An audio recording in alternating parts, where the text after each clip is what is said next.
Pengakuan Rizkyda yang telah menjatuhkan talak cerai pada Nadia Mustika karena dipaksa keluarga sang istri, mendapat reaksi ayah Nadia Mustika. Ayah Nadia Mustika Rahayu justru mengatakan hal berbeda yang bertolak belakang dengan cerita yang diumbar Rizkyda. Warsa, ayah angkat Nadia Mustika belak-belakan membongkar hubungan putrinya dengan Rizkyda selama ini. Melansir kanal YouTube Intens Investigasi, ia mengungkap hubungan keduanya baik-baik saja. Sepengetahuan saya, mereka baik-baik saja, ujarnya, dikutip dari tribunjatim.com, terungkap kelakuan Rizkyda saat istri lahiran, ayah angkat Nadia buka suara, bahas momen bertemu.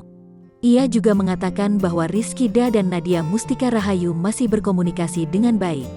Masih tetap komunikasi waktu mohon maaf, putranya dirawat, Aiki masih menunggui.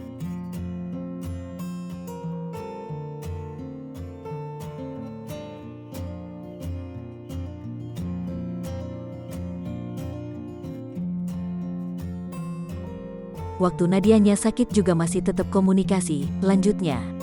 Meskipun waktu itu Nadianya sakitnya yang tidak boleh ditunggu, sambungnya.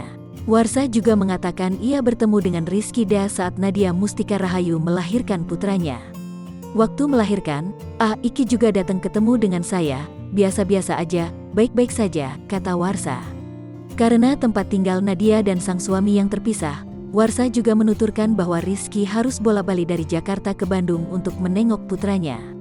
Karena Nadia sakit, dirawat di rumah sakit, Aiki masih mondar-mandir Bandung ke Jakarta, jelasnya.